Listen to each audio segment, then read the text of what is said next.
Hi అండి. అందరికీ నమస్తే. 'నా ప్రాణం నువ్వేలే' పార్ట్ 7. కృతి తడబడుతూ ఆ! అబ్బే ఏం జరగలేదు. నిజం అంటుంది. అశ్వథ్ నువ్వు చెప్పకపోతే నేను తెలుసుకోలేననుకుంటున్నావా? అని ఫోన్ తీసుకుని ఎవరికో ఫోన్ చేస్తూ ఉంటే, కృతి వద్దు చెయ్యొద్దు సార్ అంటుంది. అయితే నిజం చెప్పు అంటాడు. అతను కావాలని చేయలేదు. ఏదో అనుకోకుండా జరిగింది అంటుంది. ప్రణవ్ నిజంగా అంతేనా అంటాడు. కృతి ఆ! అంతే అంతే అంటుంది. ఇన్ ఇంతలో ఒక మంచి లవ్ సాంగ్‌తో కృతి ఫోన్ రింగ్ అవుతుంది. కృతి లిఫ్ట్ చేయబోయేలోపు అశ్వథ్ ఫోన్ లాక్కుని లిఫ్ట్ చేసి స్పీకర్‌లో పెడతాడు.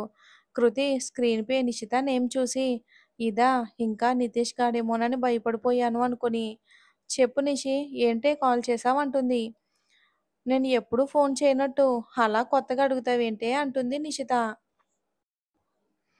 ఆ! సరే సరేలే. నేను తర్వాత చేస్తా అని కృతి కాల్ కట్ చేస్తూ ఉంటే, ఆగవే ఏంటి అలా ఉన్నావు? హ్యాండ్ పెయిన్‌గా ఉందా? అంటుంది. నిషిత లేదే లేదు. ఇప్పుడెందుకు ఫోన్ చేశావు? అంటుంది కృతి తడబడుతూ. నిషిత అదేనే ఆ నితేష్ గాడు పొద్దుటే నీ హ్యాండ్ చాలా గట్టిగా పట్టుకున్నాడు. ఎంతసేపటికి వదలలేదు కదా! అది చాలా రెడ్‌గా అయిపోయింది కదా నీ చెయ్యి. నేను కాలేజ్ బయటకొచ్చేటప్పుడే చూశాను. ఏదైనా ఆయింట్‌మెంట్ రాసుకోమని చెప్దామని ఫోన్ చేశాను అంటుంది. కృతి మనసులోనే ఓసిని ఎంకమ్మా! ఛ!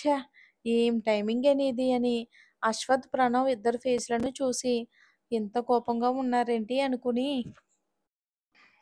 ఆ! సరే సరే నిషి అనబోయేంతలో ప్రణవ్ ఫోన్ లాక్కొని నిషి ఈ నితేష్ ఎవరు? అంటాడు. నిషిత మీరెవరు? అంటుంది. నేను కృతికి అన్నయ్యనులే అమ్మా. నువ్వు కాలేజీలో ఏం జరిగిందో చెప్పు అంటాడు. నిషిత ఉదయం జరిగింది మొత్తం చెప్తుంది. ప్రణవ్ మరి వాడి మీద ప్రిన్సిపల్‌కి కంప్లెయింట్ ఇవ్వలేదా? అంటాడు. చాలా సార్లు ఇచ్చామన్నయ్య. కానీ నేను మిమ్మల్ని మరి అన్నయ్య అని పిలవచ్చు కదా! అంటుంది. ప్రణవ్ ఓ బ్రహ్మాండంగా పిలవచ్చు. చెప్పు కంప్లెయింట్ ఇవ్వలేదా ప్రిన్సిపాల్‌కి అంటాడు. నిషిత చాలా సార్లు ఇచ్చాం. ప్రిన్సిపల్ చాలా ట్రై చేశాడు వాడికి చెప్పడానికి. కానీ వాడు ఎమ్మెల్యే కొడుకు. పైగా ఈ కాలేజ్ కూడా వాళ్ళదే. అందుకే అన్నయ్య ప్రిన్సిపల్ కూడా ఏం చేయలేకపోతున్నాడు అంటుంది. Pranav thank you Chellemma. Bye అంటాడు. కోపంతో ఎర్రబడిన అశ్వథ్ ఫేస్ చూసి భయంతో తలదించుకుంటుంది. అశ్వథ్ కారు దిగి కృతి కూర్చున్న వైపు వచ్చి దిగు అంటాడు. కృతి కారు దిగి అటువైపు కూర్చుంటుంది. అశ్వథ్ కారు స్టార్ట్ చేసి ఇక 120 స్పీడులో వెళ్తూ ప్రణవ్ వైపు చూశాడు. ప్రణవ్‌కి ఏదో అర్థమైనట్లుగా ఎవరికో ఫోన్ చేసి ఫోన్ పెట్టేసి అశ్వథ్ నక్లిస్ రోడ్ అంటాడు. అశ్ అశ్వథ్ ఫాస్ట్‌గా నక్లిస్ రోడ్ దగ్గర కారు ఆపి కృతి వైపు చూస్తాడు. కృతికి అశ్వథ్ ఎందుకు అలా చూశాడో అర్థం కాక ప్రణవ్ వైపు చూస్తుంది. ప్రణవ్ వీళ్ళలో ఆ నితేష్ ఎవడో చెప్పు అని అంటాడు. కృతి అన్నయ్య గొడవలెందుకు వదిలేయండి అంటుంది. అశ్వథ్ కోపంగా కృతిని చూసి ఏంటే వదిలేసేది? చేయి పట్టుకుని చేయి చూడు ఎలా అయ్యిందో అలా అంటున్నప్పుడు అశ్వథ్ కళ్ళల్లో సన్నని నీటి పొర కృతి చూపును దాటిపోలేదు. ఇలా చేసిన వాణ్ణి మళ్ళీ ఎలా వదిలేయమంటున్నావు? వాణ్ణి కాదు ముందు నిన్ను కొట్టాలి. వాణ్ణి వెనకేసుకొస్తున్నందుకు అని చెయ్యెత్తుతాడు. ప్రణవ్ అశ్వథ్ ఆగు. కృతి చెప్పరా. వాడికి కోపం తెప్పించొద్దు అంటాడు. కృతి చుట్టూ చూసి దూరంగా పానీపూరి బండి దగ్గర ఎవరో అమ్మాయితో కలిసి పానీపూరి తింటున్న నితేష్‌ని చూపిస్తుంది. అయితే ఒక 2 నిమిషాల్లో అశ్వథ్ వాడి దగ్గరికి వెళ్ళి లాగిపెట్టి ఒకటి కొట్టగానే వాడు కింద పడిపోతాడు. వాడి కాలర్ పట్టుకుని పైకి లేపి ఏరా అమ్మాయి కనిపిస్తే చాలు బుద్ధి గడ్డి తినడానికి వెళ్తుందా ఏంటి అంటాడు. కృతి మనసులోనే వాడు తింటుంది పానీపూరి కదా మరి గడ్డి అంటున్నాడేంటి అని ఆలోచిస్తూ ఉంటుంది. అశ్వథ్ ఏమన్నావు? హగ్గు కావాలా హగ్గు? నేనిస్తారా? నీకు కొత్త రకమైన హగ్గులు అని పిచ్చ కొట్టుడు కొడుతూ ఉంటాడు. కృతి భయంతో ఒక్కసారిగా కళ్ళు మూసుకుంటుంది. పక్కనే ఉన్న నితేష్ ఫ్రెండ్ అశ్వథ్ కొట్టడం చూశాక ఆపడానికి ముందుకెళ్ళలేక అక్కడే ఆగిపోతాడు భయంతో. అందులో ఒకడొచ్చి బాస్ బాస్ ప్లీజ్ వదిలేయండి. ఇంకొకసారి ఇలా జరగకుండా నేను చూసుకుంటాను అంటాడు.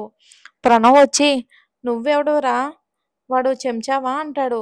చెంచాను కాను, గరిటెను కాను. వాడు నా తమ్ముడు. ప్లీజ్ బాస్ ఏదో తెలియక చేశాడు. వదిలేయండి అంటాడు చాలా రిక్వెస్ట్‌గా. ఇక అశ్వథ్ నితేష్‌ని వదిలేసి అతని దగ్గరకు వచ్చి లాగిపెట్టి ఒకటి పీకుతాడు. అతను ఏడుపు మొహం పెట్టుకుని, "బాస్ ఇప్పుడు నేనేమన్నాను? నన్ను కొట్టారు" అని అంటాడు. అశ్వథ్, "వయసులో వాడికంటే పెద్దవాడివి. వాడు బయట ఏం చేస్తున్నాడో తెలుసుకోవాల్సిన బాధ్యత లేదారా నీకు? అందుకే కొట్టాను. ఇంకొకసారి నీ తమ్ముడు నా కృతి జోలికొస్తే ప్రాణం తీసేస్తా. జాగ్రత్త" అని ఫాస్ట్‌గా వెళ్ళి కారులో కూర్చుంటాడు. కృతి, ప్రణవ్ ఇద్దరూ అశ్వథ్, నా కృతి అన్న పదం దగ్గరే ఆగిపోతారు. ఇంక వీళ్ళిద్దరూ కూడా ఇంకో వ్యక్తి కూడా ఆ పదం దగ్గరే ఆగిపోతాడు. ఇంక అశ్వథ్ గట్టిగా కారు హారన్ వేసేసరికి తేరుకుని కారెక్కి కూర్చుంటారు. ఇంటికి రాగానే అశ్వథ్ ఫాస్ట్‌గా వినోద్ గదిలోకి వెళ్ళి ఒక 1 అవర్ తర్వాత బయటికి వచ్చి తన గదిలోకి వెళ్తాడు. సుమతి వినోద్ దగ్గరికి వచ్చి, "ఏమైందండి? అచ్చు అంత కోపంగా ఉన్నాడు" అంటుంది సుమతి. "తెలీదు సుమా. ఎమ్మెల్యే విఠల్ కాలేజ్ వెంటనే కొనమని చెప్పెళ్ళాడు" అంటాడు. "ఇప్పుడు మనకున్నవి చాలవా? మళ్ళీ వాళ్ళదెందుకు? అది ఉన్న ఫలంగా" అని అంటుంది సుమతి. వినోద్, వాడేదైనా చేశాడంటే అందుకొక కారణం ఉంటుంది. అనవసరంగా ఏది చేయడు. వాడి మీద నాకు నమ్మకం ఉంది అని బయటికి వెళ్తాడు. కృతి ఔట్ హౌస్‌కి వెళ్ళి, అశ్వథ్ నా కృతి అని ఎందుకన్నాడబ్బా? ఎంతైనా వాళ్ళ కార్ డ్రైవర్‌ని కదా! మా కృతి అనబోయి నా కృతి అనుంటాడు. అవునులే అంతే అయ్యుంటుంది. లేకపోతే అతను నన్ను నా కృతి అనడమేంటి కామెడీగా అని ఫ్రెష్ అవ్వడానికి వెళ్తుంది. ఒకతను తన రూమ్‌లో ఉన్న వస్తువులన్నీ పగలగొడుతూ, "ఎంత ధైర్యంరా నీకు నా డార్లింగ్‌ని పట్టుకోవడానికి? నా కృతి అంటావా?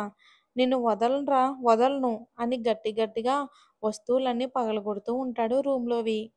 మరి స్టోరీ ఇంకా ఇంట్రెస్టింగ్‌గా ఉంటుంది. కొంచెం బయటికి వెళ్ళవలసిన అవసరం వచ్చిందండి. అందుకే హడావిడిగా చిన్న స్టోరీలు ఇచ్చేసాను. రేపటి నుంచి లాంగ్ ఎపిసోడ్ ఇస్తాను. అర్థం చేసుకోండి. Thanks for watching.